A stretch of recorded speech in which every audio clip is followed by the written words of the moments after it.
नमस्तस्यै नमस्तस्यै नमस्तस्यै नमो नमः।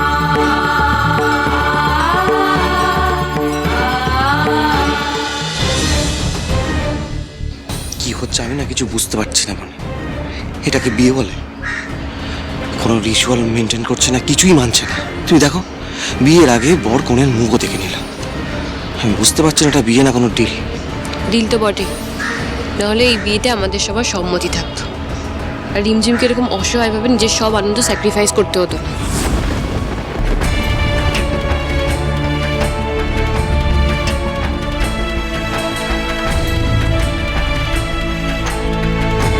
প্রণাম করো। জয় মা, জয় মা, জয় মা।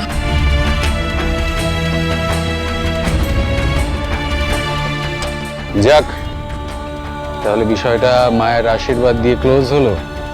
এরপর শুধুমাত্র বিয়েটা হতেই ক্লোজ হলো। মিস্টার রয়, বিয়েটা আমাদের কাছে কোনো ডিল নয়, এটা সম্পর্কের একটা বন্ধন, দায়িত্ব, ভালোবাসা। আশা করি এটা আপনি আর রকি বুঝবেন এবং মানবেন। Oh yes, of course. I am sorry. In fact আমরাও সেটাই বিশ্বাস করি, বিয়েটা কোনো বিজনেস ডিল নয়। আসলে ভুলটা আমারই, ভুল ওয়ার্ডস চুজ করে ফেলেছি। সিংহরায় পরিবারের সাথে একটা নতুন সম্পর্ক শুরু করতে চলেছি, আর শুরুতেই আমি বলে দিলাম ক্লোজ।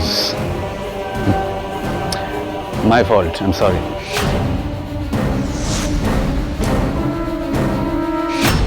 মিস্টার রায়, বলছি কি, বিয়ের মণ্ডপটা মন্দির থেকে ওদিকে করা হয়েছে।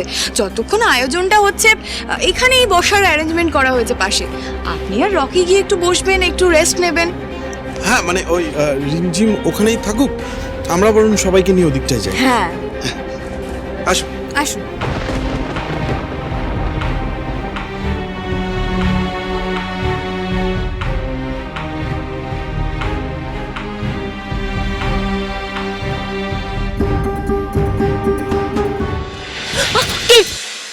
আমি আমি আপনি কোথায় ছিলেন? এত দেরি করলেন কেন? এখানে সবাই আপনার কথা জিজ্ঞেস করছিল, বনি ম্যাডাম, কুনাল স্যার, সবাই আপনার কথা জিজ্ঞেস করছিল। আর সম্রাটদা কোথায়? ওর সাথে কথা হচ্ছে, সব সব সত্যিটা বলেছে আপনাকে? আস্তে আস্তে নিঃশ্বাস নিন। রেলগাড়ির মতন ছুটে যাচ্ছেন কেন? আপনি তো কিছু বলছেন না, বলুন না ওখানে কি হলো। সব বলছি। আগে রিমঝিম দিভাইকে তাড়াতাড়ি আটকান, যে করেই হোক, আর যে করেই হোক বাগানের দিকে নিয়ে আসুন। দেরি করবেন না, যান, জলদি যান। যাচ্ছে।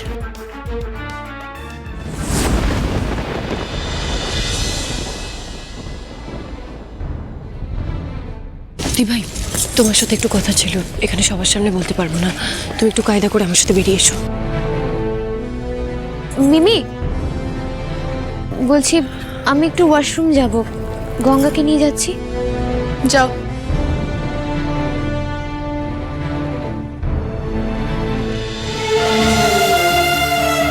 কি হয়েছে গঙ্গা? কি এমন বলবে যার জন্য এখানে নিয়ে এলে? দিভাই, আসলে আমি না। বলো, কি বলার আছে? অনেক কিছু বলার আছে, কিন্তু গঙ্গার না, আরেকজনের।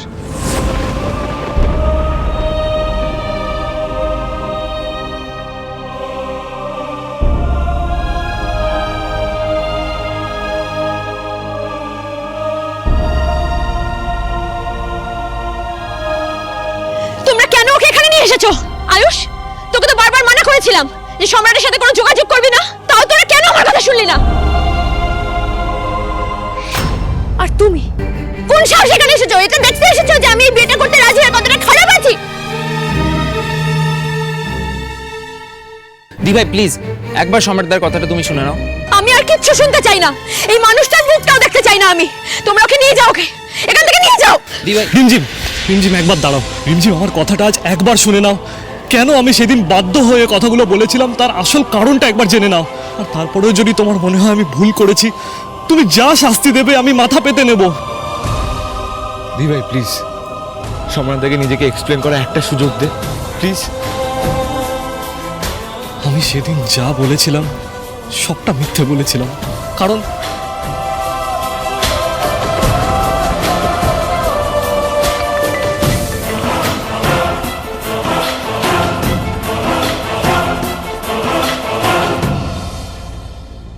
আমি শুধু তোমার ভালো চেয়েছিলাম রিমঝিম, কিন্তু এই বোকার মতন একটা ভুল সম্পর্কে তোমায় জড়াতে দিয়ে আমি তোমার সবটুকু খুশি কেড়ে নিচ্ছিলাম। আমি রিয়েলাইজও করিনি আমি কতটা বড় ভুল করেছিলাম, কিন্তু আজ এই সবটা বুঝে আমি তোমার কাছে ক্ষমা চেয়েছি রিমঝিম। আমি আর কখনো। তুমি তো জানো আমার কাছে কোনোদিন টাকা পয়সা সম্পত্তি এসবের মূল্য ভালোবাসার থেকে বেশি ছিল না। তাহলে কেন আমাকে ছেড়ে থাকার কথা ভাবলে বলো? এতগুলো মিথ্যে কথা বলে আমাকে কেন কষ্ট দিলে, কেন? আর কোনোদিনও না, আর কখনো তোমার চোখে জল আসতে দেবো না, আই প্রমিস। এবার বলো, তুমি আমাকে বিয়ে করবে তো? নিশ্চয়ই করবে। আর তোমাদের ভালোবাসার কথা আমি আর গঙ্গা এক্ষুনি গিয়ে সবাইকে বলবো। আর জগদ্ধাত্রী পুজোর শুভ তিথিতে রকি আর দিভাই নয়, তোমাদের দুজনের বিয়ে হবে।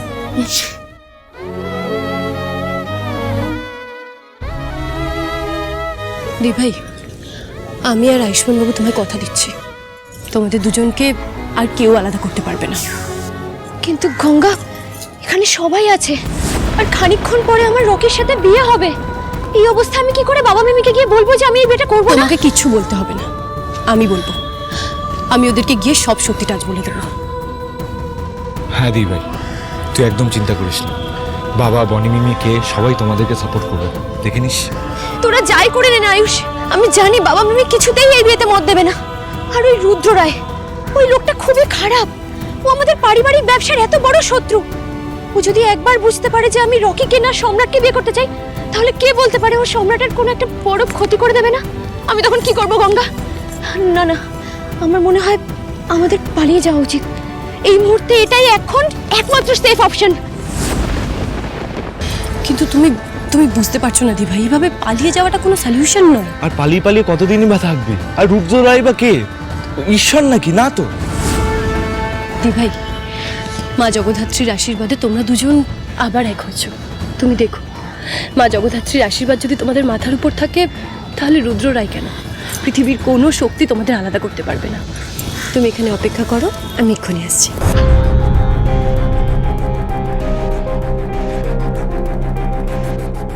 দেখবে এবার সবটা ঠিক হয়ে যাবে, আমার ভরসা আছে। আয়ুষ আর গঙ্গা দেখবে সবটা সামলে নেবে।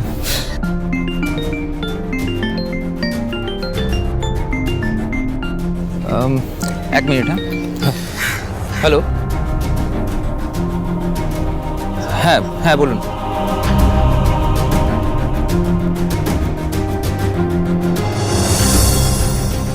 কি হলো রিমঝিম, এত ভয় পাচ্ছ কেন? আমাদের ভালোবাসার উপর ভরসা নেই?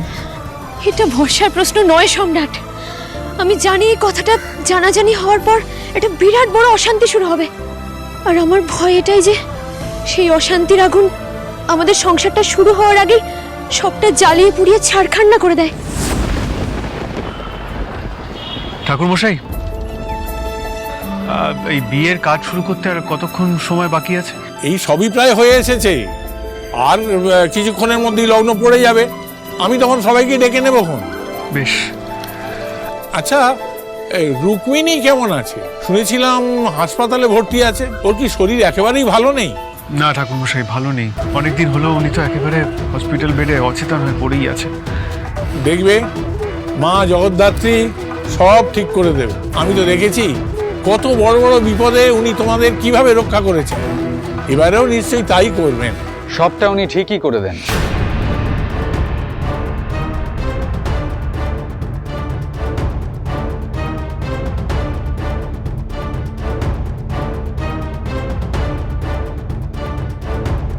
তবে জানেন মিস্টার সিংহ রয়, আপনার জন্য আমার খুবই খারাপ লাগে। কেন জানি না বারবার আপনাকে এত সাফার করতে হয়। আপনি প্রতিবারই সবটা ভালো করতে চেষ্টা করেন, ঠিক করতে চেষ্টা করেন, কিন্তু দেখুন এত কিছু করার পরেও আপনি আপনার ওয়াইফকে এত বড় একটা দুর্ঘটনার হাত থেকে বাঁচাতে পারলেন না।